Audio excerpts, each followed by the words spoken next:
Hi, everyone. Welcome to the AOS-CX 10.11 update for host-to-switch MACsec for the 6300 and 8360 platforms. My name is Corey Dow, and I'm a technical marketing engineer for Aruba Campus Switching. Okay, our agenda today will cover an overview of MACsec and relevant use cases for the campus. We will also cover configuration and best practices and what to look for when troubleshooting. And then we'll move on to a demo of host-to-switch MACsec. Before we begin, just some terminology that we should be aware of that will help with the slides that follow.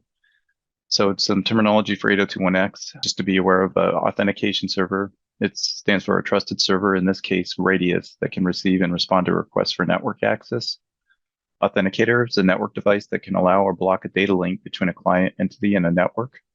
Supplicant, a client entity that desires to connect to a network, usually in the form of software that provides credentials to an authenticator. And EAP, which stands for Extensible Authentication Protocol. It's an authentication framework frequently found in wired and wireless networks. EAP requests are sent to the authentication servers by the authenticator device itself. Okay, just moving on. Some terminology for MACsec.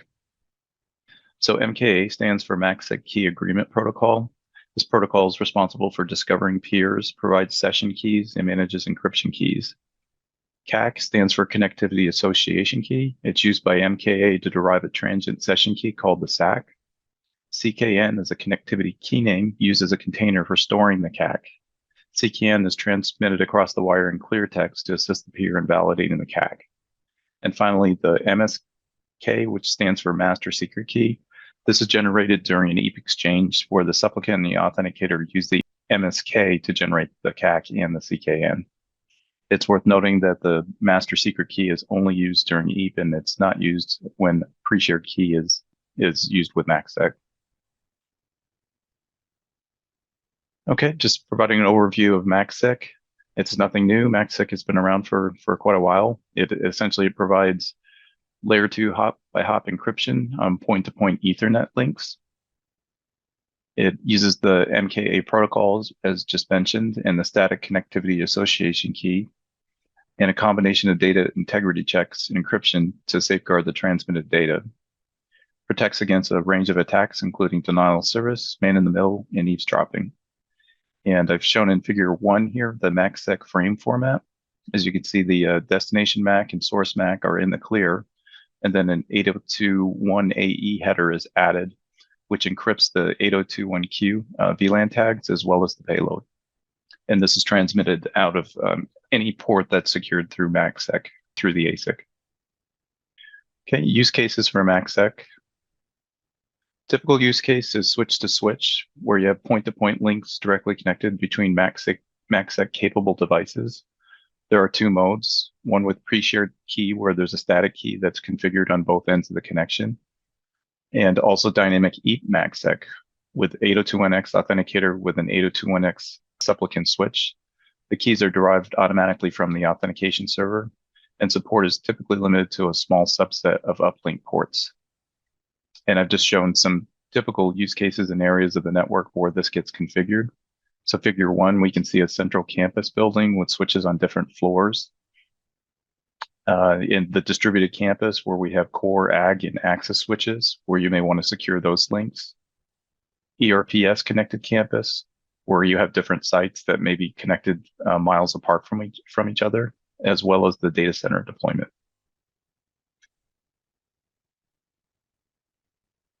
Okay, what we really want to talk about today, however, is the MACsec other use cases, which is host to switch. This is a combination of 802.1x authentication plus MACsec for encryption to secure controlled ports connected to servers. This is important for federal government certifications where data at rest and data in transit must be encrypted. This is supported with dynamic MACsec authentication, both for EAP-TLS and PEEP methods on 6300 authenticator switches. It requires 802.1x supplicant support with host MACsec enablement, and pre-shared key may or may not be possible with the 802.1x supplicant. These connections are typically connected to downlink ports connected to servers as opposed to switch. So in this example, I'm just showing the example of a 802.1x connection. connected to a port on an Authenticator switch that's AOS-CX 10.11, the 6300, and connected to the downlink ports, which is now new with 10.11. And the request identity is sent to the authentication server, and upon a successful accept, the port becomes open and MACsec gets enabled, and we'll go into that in more detail in a minute. Okay, so specifically what's new in 10.11, MACsec support for both pre-shared key and EAP based on downlink ports 1 through 48 on 6300 models listed here. This enhances prior support that limited MACsec to uplink ports 1151 and 1152. Host to switch and switch to switch dynamic EAP MAC support was verified with ClearPass Policy Manager 6.11, which released in October of 2022. You can see the release note I've included here that just shows that ClearPass now supports the MACsec key derivation, which Radius does have to have this spec supported in order for it to operate with MACsec. Prior support released in AOS-CX 10.10 with 8360 was limited to testing with FreeRadius and Cisco ICE. And in this case, the Cisco AnyConnect 802.1x supplicant with MACsec was verified with an AES 128-bit cipher. Okay, moving on. In this slide, we'll just kind of go into more detail about what this law looks like. So the 802.1x authentication plus MACsec support eliminates the need for a static MACsec pre-shared key configuration on devices. The MKA policy is automatically generated on the switches, and it's associated with a predefined MACsec policy and configured port access role, either local user role or downloadable. And you can see the role definitions that are down on the lower right here, where we've defined a role called my role, which associates a MACsec policy for MACsec AOS-CX. And you can see the policy details here for 256-bit ciphers and basically the replay protection and the other protections that are configured on the policy. So if we take a look at how this kind of works, we have a 802.1x supplicant. Supplies its credentials, and then the authenticator switch sends that request off to Radius. And a response accept upon a successful authentication will be returned. And you can see that the Aruba user role, my role, is passed back from ClearPass Policy Manager, in addition to the receive and send keys and the EAP session ID that's required for the switch to automatically create policies that we'll see for MKA in the upcoming slides. Okay, so this is just the keys getting passed down from the Radius server to the authenticator and the supplicant. And this is what it looks like once the port is open and it's secured. You can see that the MKA policies have been created dynamically, and the CKN and CAC keys are filled in, which means that this port is now secure.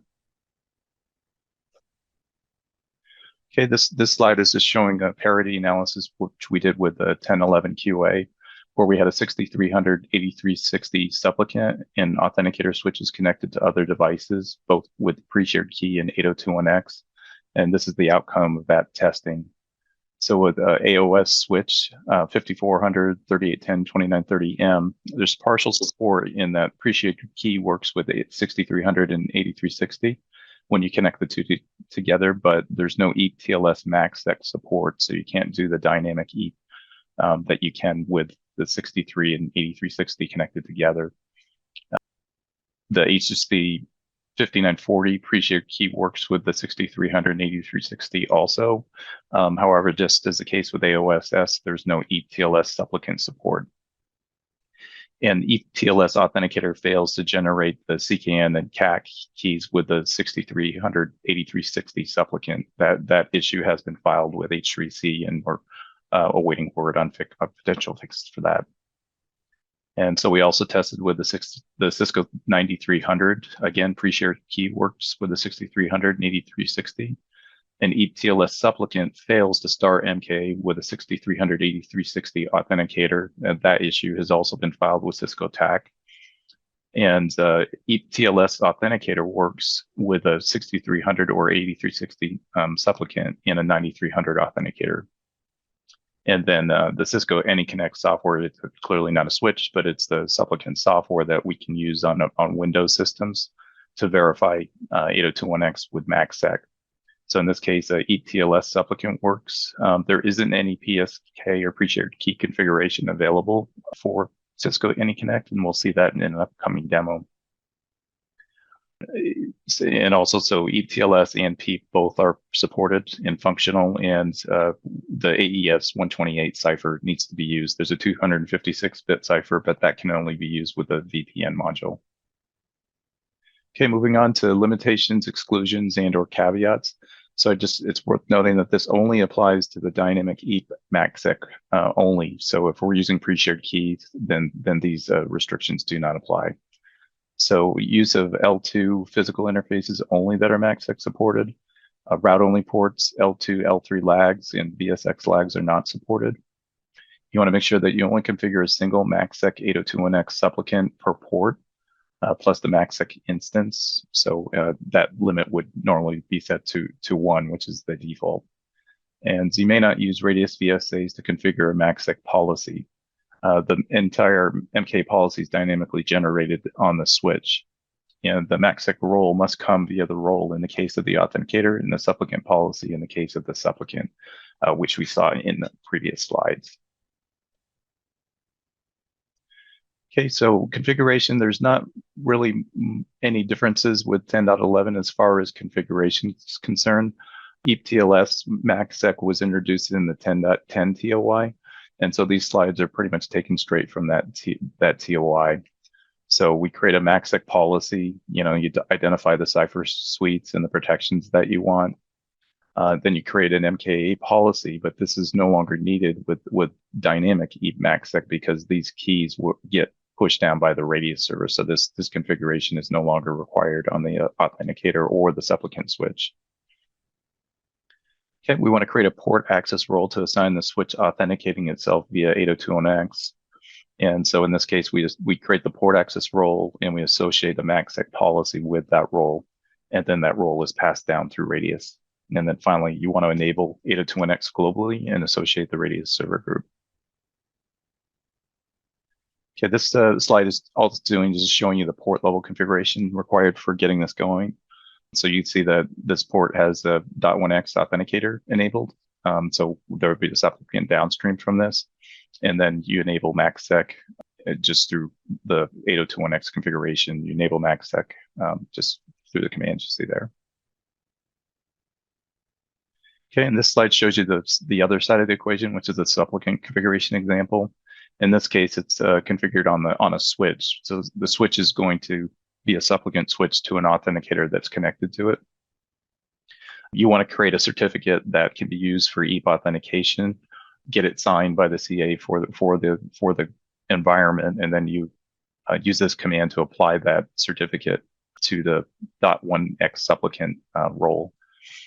And then you create the MACsec policy just like we did on the authenticator switch. We define the cipher suites to be available. And then you create a supplicant policy to be used for the 802.1x EAP authentication. Worth noting here, you associate the policy for the supplicant. You create the EAP identity and give it an identity for the authentication. And then optionally specify a password. This password would be used if you're using PEEP MS Chat v2 as an example for EAP authentication. And then you associate the MACsec policy that was created right there on the second bullet. And then we enable 802.1x supplicant globally. Okay, this is just the port level configuration for 802.1x. Similar to the authenticator, we enable .1x supplicant in this case, and we associate the supplicant policy that was created, and then just enable MACsec from within .1x. Okay, the best practices. This slide's just really included for reference. It's available in the user guide, specifically the security guide, and this was also provided in the 10.10 TOI. So I'm not going to cover this, but I just wanted this here for reference for just best practices in general for MACsec. We really want to talk about those. Just what are the best practices for the dynamic EAP MACsec case.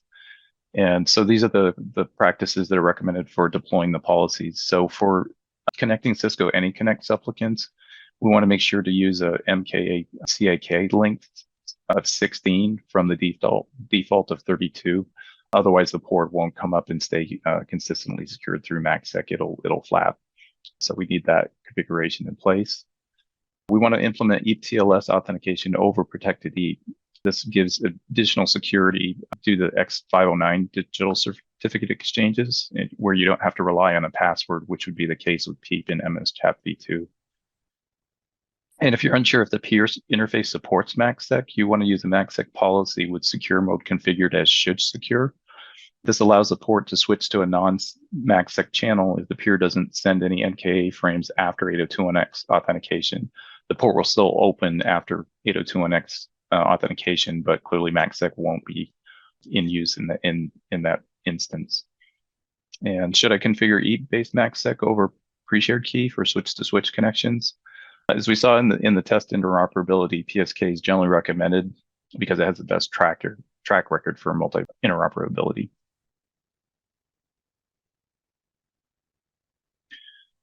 Troubleshooting, just some tips in general. Calling TAC, you definitely want to have a topology diagram ready. Make sure that the supplicant supports MACsec. Not all the supplicants, most commercial supplicants don't support MACsec. In the case with Windows, the native Windows operating system doesn't support MACsec natively, so you have to have a third-party client that will support MACsec. So in our case, we tested with Cisco AnyConnect. So just be aware of that.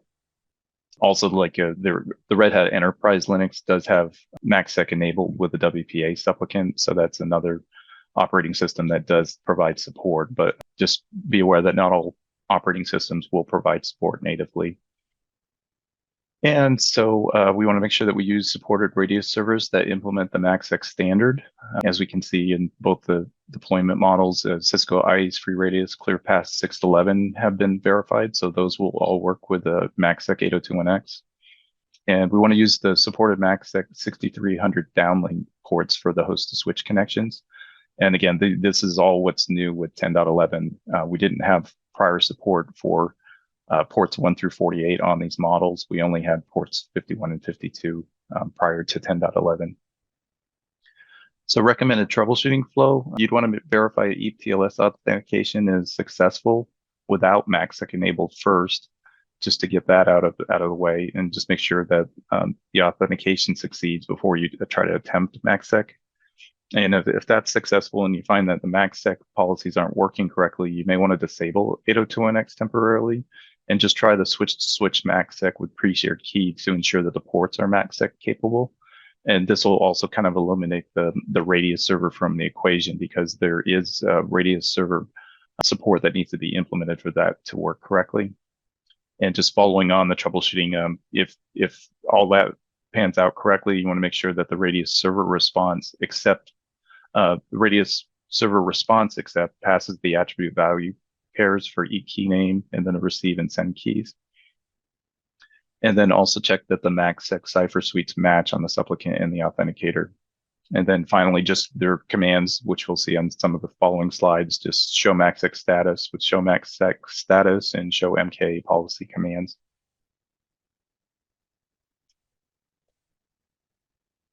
Okay, so these are just kind of provided as much for reference than anything. We'll see these commands live when we go through the demo. So just commands used for creating policies and showing statistics, and you want to make sure that the MACsec's enabled on the authenticator port, somewhat obvious. And again, so for 802.1x authenticator switch, these would be some of the commands that you'd want to run. Show port access clients will show you whether or not the authentication was successful, as well as the role that gets passed down through ClearPass. And then also, like, the show MK policy will show kind of the keys that are created dynamically. So you want to make sure that this is present, once you've got a successful authentication, to make sure that the port is secure. And there's some other commands that we can issue to verify that as well.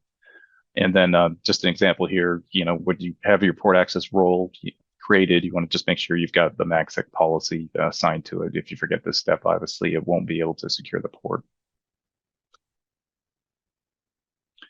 Okay, this is just some additional commands for checking the 802.1x supplicant switch authentication status. So you see that the port here is authenticated, it's secured using EAP-TLS, and even on the supplicant switch, show MACsec status shows that the port is up, and also the MK policy shows that the authentication was successful and that the keys are created.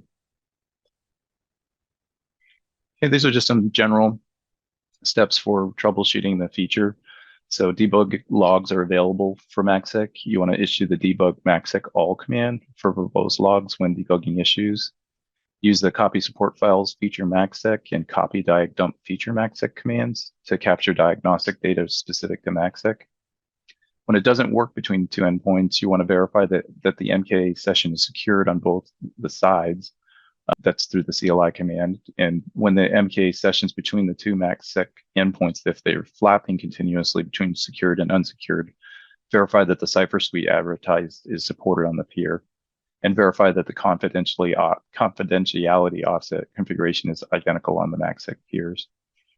The MACsec status shows up and the state shows as retired. That would be the standard correct output. And then you want to check MACsec statistics for packets being dropped. And also you want to look for OK packets. They should increment on the transmitting channel. And then obviously not valid packets, if those start incrementing, you want to check that the keys are programmed correctly on either side of the MACsec channel. Okay, so we're going to move on to the demo now. So what we have in the lab is, so we have a 6300 operating as a supplicant switch connected to a 6300 upstream. That's the Authenticator switch. And we're using the Cisco AnyConnect supplicant software with MACsec on a Windows 10 system. Because again, the Windows native operating system doesn't support MACsec natively. And so what we'll see is the authentication request for both the switch and the supplicant switch and also the Windows 10 system. The authentication will be successful. The request will get sent to Radius. ClearPass will pass down two different roles, one for employee and one for AOS-CX switch. And they identify different MACsec policies. And this is required again because the Cisco AnyConnect doesn't support the 256 cipher. However, the AOS-CX switches do, so you can use the 256 cipher suites with AOS-CX. Okay, so let me just close this window down and I'll bring up my demo environment. And let's just first go ahead and I have the port disabled that's connected to the Windows supplicant. So let's just bring this up and just show you what the AnyConnect client looks like and what the policy looks like when you configure it. So again, you can see in the background too, I've got a policy available for EAP as well. But you see the security here is defined as 8021X MACsec. It's certificate based with EAP-TLS, but it can also be password driven with any of the authentication methods here. So EAP-FAST and PEEP. And you also want to use the as mentioned, the 128-bit cipher for use. It's 256 will not work in this setup. Okay, so that's the supplicant configuration, and so what we're going to do is just go back, and we'll enable the port. Okay, so we have the 6300 Authenticator switch on the left and the supplicant switch on the right, and so we just look at the port configuration for interface 111.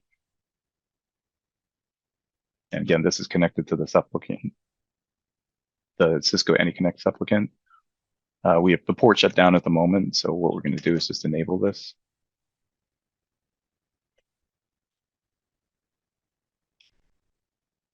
Okay, and then we can just do show port access clients to look at the authentication status. You can see that we're in progress.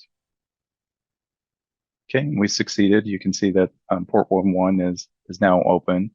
It has the employee role applied to it, and we also have the AOS-CX switch that's downstream from the Authenticator switch that's also authenticated with the role AOS-CX switch passed down from ClearPass. So if we want to just take a look at these roles, you can see where the MACsec configuration comes into play. You can see AOS-CX switch, we have MACsec policy, MACsec AOS-CX defined. And then for the AnyConnect, we have the MACsec AnyConnect policy defined. And to look at that, you can just do show MACsec policy, and we've seen this in the slide already. And that defines those two policies that will be used for MACsec. So we've looked at the 802.1x configuration. Now, if we want to just verify if MACsec itself is functional, we can just do show MACsec status. And you can see that the policies are applied for MACsec. The ports are up and they're in retire state. So that's exactly what you'd expect to see. And then you can also look at the port level configurations for statistics to see, if are the correct counters incrementing.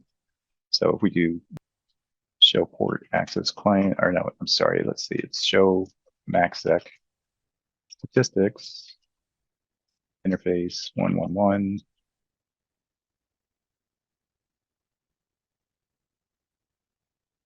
Okay, as we mentioned previously, we just want to make sure that the OK packets are incrementing. And so these counters are showing a healthy connection. And so that's the port level configuration and 802.1x configurations for MACsec on the Authenticator. And now if we want to just kind of take a look at what it looks like on the Supplicant switch. So if we do show run interface 1148, you can see this is where we've configured .1x Supplicant, and then we've associated a policy, the Supplicant policy 2, as you can see. And so if we kind of just want to verify if the port is authenticated or not, we can run the port access .1x Supplicant status command, and you can see that the port is authenticated and is secure. And then if we wanted to see the policy that we configured for 802.1x Supplicant, you can see the configurations that we have here. Basically, we specified an EAP identity. The EAP identity password is blank, but if you were using that for 802.1x authentication with PEEP, you would specify a password there within the Supplicant policy. And this is just the show run port access, so it shows you the Supplicant configuration. And again, there's the EAP identity, and that we have the port associated with the policy, and that MACsec is enabled. And so we can kind of run the same commands that we did on the Authenticator switch. So we'll do show MACsec status. And so again, the port's up and it's in retire state, which is what we'd expect. And then what we would want to do is, or we can just show the statistics again too. Let's do that.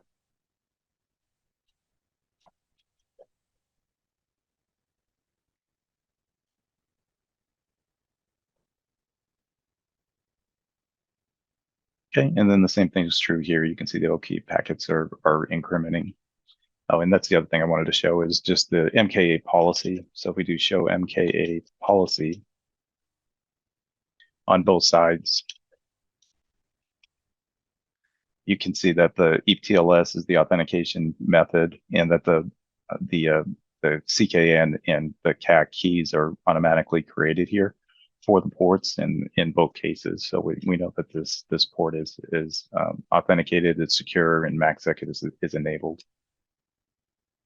Okay, and that's kind of it for the demo. Just one last thing, I just wanted to show what the response accept would look like from a radius perspective.